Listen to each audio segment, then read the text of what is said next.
And as you understand from the history, they broke up, these Union Soviet Socialist Republics broke up back in 1991.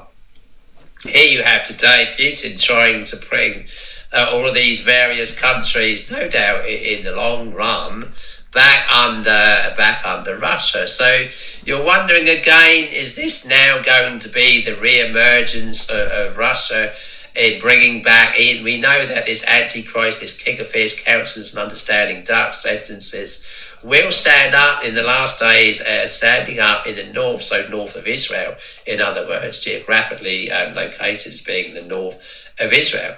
So a lot of Bible scholars and believers point to Russia as being the king of the north. And therefore you're going to have this king of the south. So who would be the king of the south? We know also in the last days there's going to be Mystery Babylon the Great, the mother of harlots and abomination of the earth. And in other words, Mystery Babylon the Great, all of this being materialism and mammon worship. In other words, money worship, the worship of money, materialism and wealth, being materialistic, capitalistic countries all under the whore nations. We know that when the 10 kings give their power and strength unto the beast, these shall hate the whore and shall eat her flesh and burn her with fire. So you picture again this great war breaking out in the last days between the king of the north and the king of the south. You think, well, who's going to be the king of the south in the last days? It's going to largely be capitalistic countries. In other words, whore worshipping countries, mammon, money worshipping countries that are all under capitalism, that are therefore all under the whore systems of the world. So now you have this re-emergence of this great world empire coming in, and we know he's going to come in out of the north. So you're now picturing the world being split into two camps, again as prophesied in Daniel chapter 8, the latter time of their kingdom. And in Daniel chapter 7, you get a feature of the of this king of the north, king of the south battling out, until suddenly the prophecy and visions of Daniel thrust forward into the last days with this re-emergence of a world that's split up between the king of the north, king of the south. You think, well, who's going to be the king of the north and the king of the south in the last days? You know that the dragon is red. You picture the power behind the throne, behind the Antichrist world empire, and you're thinking, well, it looks like it's going to be a communistic world empire in the last days. And the power behind the throne, of course, being the great red dragon, he's always been the power behind the throne, out of every throne, in fact. And he trying to bring the world into a one world empire, finally getting everything he wants in the seventh manifestation of this beast that comes up out of the sea, and all of these now rolled together in one. And Rome being the main feature, so a dictatorial empire coming in under Rome, but also being largely communistic, dictatorial in power. So you're thinking, well, look, you've got this beast coming up out of the earth, and I beheld another beast coming up out of the earth. He had two horns like a lamb. Now, what powers do these two horns represent? Is it possible that they represent there's going to be a divided world in the last days? We know all of this from Daniel chapter 11, with this king of the north that stands up, and he stands up in the north, he breaks the power of the north, he comes in peaceably, and he obtains the kingdom by flatteries. Finally, it says, with the arms of a flood shall they be overflown, from before him shall be broken. They'll finally be broken, their power in the north will be broken by flood of arms and by war. And so eventually all of these kingdoms again in the north will come under this king of the north, an empire re-emerging in the north, and then he breaking the power of the kingdom of the south.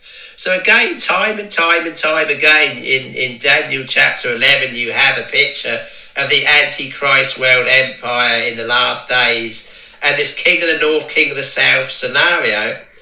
And in Daniel chapter 11, verse 21, between verse 21 and 25, you have this king standing up, which in this prophecy in Daniel chapter 11, it calls the Prince of the Covenant.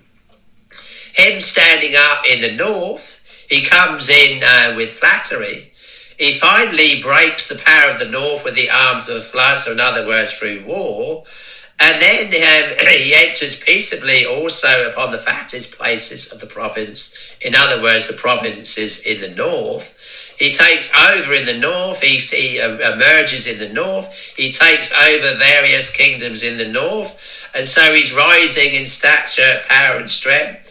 He scatters amongst them in the north the prey, the spoil and the riches. In other words, he's taking from the rich and given to the poor. So in other words, you're picturing again communism coming in. He takes from the rich, gives to the poor. He scatters among them the prey, the spoil and the riches. And finally, you find in verse 25 in Daniel chapter 11, he shall stir up his power and his courage against the king of the south. So communism coming in the north of Israel. So why do we think it could be Russia? Because it's communism. He scatters amongst them the prey, the spoil and the riches. This is what communism proposes to do. It proposes to take from the rich and give to the poor. Scatter amongst them the prey, the spoil and the riches. So people imagine, wow, it looks like it's going to be a communist world empire emerging out of the north. He clearly stands up in the north. This is the main feature of Daniel chapter 11. He comes to power in the north. He comes in peaceably, obtains the kingdom by flattery, and with the arms of a flood shall they be overflown, from before him shall be broken. He finally becomes so powerful in the north, with a re-emergence of this great world empire coming in the north, and he finally becomes so powerful that he declares war on the south. You're thinking, well, this sounds like communism declaring war on capitalism. So you're thinking, well, this beast coming up out of the earth with two horns. One of these two horns symbolize capitalism and communism. Here's the king of the north. He finally rises to power in the north between verses 11:21 to 25, to 24 largely. Here he is declaring war on the south in verse 25. And he shall stir up his power and his courage, right? He's come to power in the north, and he shall stir up his power and his courage against the king of the south. So the world again being split into two camps, the king of the north and the king of the south. Communism, king of the north. Capitalism, mystery Babylon the Great, the mother of all, abomination of the earth. In her was found the blood of saints and prophets, and all that were slain upon the earth, and by her sorceries were all nations deceived. So money, materialism, capitalism, capitalistic free world, so-called free world, democratic countries, self-loving, self-worshipping, do at their will countries, declaring war on the more bond countries in the north, the dictatorial countries in the north, being the communist empire re-emerging in the north, and the world being again split into two camps in the last days. The Antichrist rising to power in the north, bringing back this great world empire of the beast that was and is not, Rome coming back in, finally declaring war on the south, verse 25 here. He shall stir up his power and his courage against the king of the south with a great army. And the king of the south shall be stirred up to battle with a very great and mighty army, but he shall not stand, and so on it goes. So basically this king of the north comes in and wins this war. And his armies, verse 26, and his armies, the king of the north, right, and his armies shall overflow, and many shall fall down slain. So in other words, he comes in with the arms of a flood and breaks the power of the king of the south, and now the king here is communism coming in. You have the Antichrist world empire coming in, breaks the power of the king of the south, breaks the power of the capitalistic countries. This little horn now coming in, breaking the power of the king of the south. And the world now going under the Antichrist world empire. And here's verse 27, where they sit down, both these kings' hearts, the king of the north, king of the south, right? They appear to form some kind of an alliance an agreement here. The king of the south now going under the king of the north. The king of the north imposing his will upon the king of the south. The Antichrist world empire coming in. The deadly wound now healed. The Antichrist world empire coming in. Rome coming back. The beast that was and is not and yet is. Rome coming back. The sixth head that was wounded now re-emerging as the seventh head. The Antichrist coming in, breaking the power of the king of the south. And so you have the emergence of another world empire coming in, first taking over the king of the south being capitalistic, democratic, free world countries. The Antichrist now imposing his will upon them. And both these hearts, it says, shall be to do mischief, and they shall speak lies at one table. But it shall not prosper, for the end shall be in the time appointed. This is where the Antichrist imposes his will upon the south. And they, the leadership here, begrudgingly surrendering their power to the Antichrist world empire in the last days. Then shall he return to his land with great riches, and his heart shall be against the holy covenant, and he shall do exploits and return to his own land. So in other words, he's got what he wants here. He's got the world. And he has the world gone over to this holy covenant, this so-called holy covenant. So you gain picturing here this Antichrist world empire coming in, and he, the Antichrist, imposing his will upon the king of the south. But the king of the south begrudgingly surrendering to this Antichrist world empire, and they all, as they usually do, lying to each other round one table and talk of a holy covenant. In other words, they've entered into this agreement with each other. And there also appears to be some kind of holy covenant here made with the Jews in the land of Israel. So the Jews seeing this as the final emergence of this being they picturing this Antichrist as being the final long-awaited Messiah. And so they held him as king of the whole world. They held him as being the final long-awaited Messiah. But of course he's a phony. So this final manifestation of horns here being and I beheld another beast coming up out of the earth. He had two horns like a lamb, and he spake as a dragon. The two horns here on this false prophet that comes up out of the earth, symbolizing capitalism and communism. He bringing these together into a one world order, a new world order, a whole new world economy. And so he, this false prophet, exercises all the power of the first beast before him. He's the Antichrist spokesman. He speaks on behalf of the Antichrist and brings these two powers together. He brings together capitalism and communism in a whole new world economy. He gets these two unite. They, in the eyes of the world, this is all going to be wonderful. It's all going to be great. This Antichrist has finally brought peace and unity to the world. But under all this, there's these undercurrents of they in the king of the south signing up to this new agreement, this holy covenant, this so-called holy covenant. Everyone's signing up to it begrudgingly, and they're all speaking lies at one table. And the world's going to think that this is all something wonderful, something great, some kind of holy covenant. Clearly, the covenant is not holy, because everyone's begrudgingly signing up to this holy covenant. The king of the south is begrudgingly signing up going under the king of the north. This world empire coming in under the Antichrist, and they surrendering their sovereignty and their will over to the Antichrist, though begrudgingly. And in the eyes of the world, we're going to think, at last, peace and safety. But under all this is going to be the undercurrents of, again, conspiracy and change and war, and a new empire wanting to re-emerge, the king of the south wanting to re-emerge as being the dominant power, Mystery Babylon the Great wanting to re-emerge as sitting on the back of every great world empire. She sits on the back of these beasts. But the war then breaking out between the king and the north, king of the south. But first, This false prophet will stand up as coming up out of the earth, having two horns. The two horns symbolising capitalism and communism.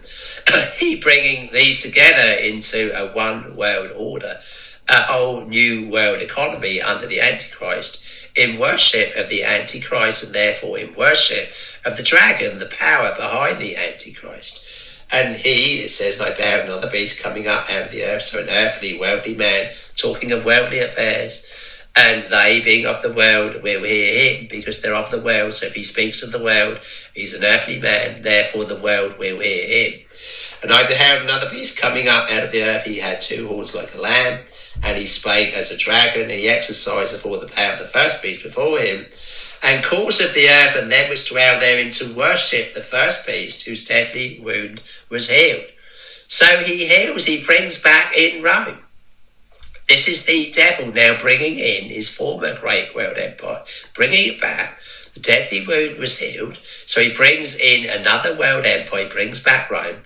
And the world now thinks, well, look, he's healed the world. He's brought the world into unity at last. At last, we have one world. We have a one world order.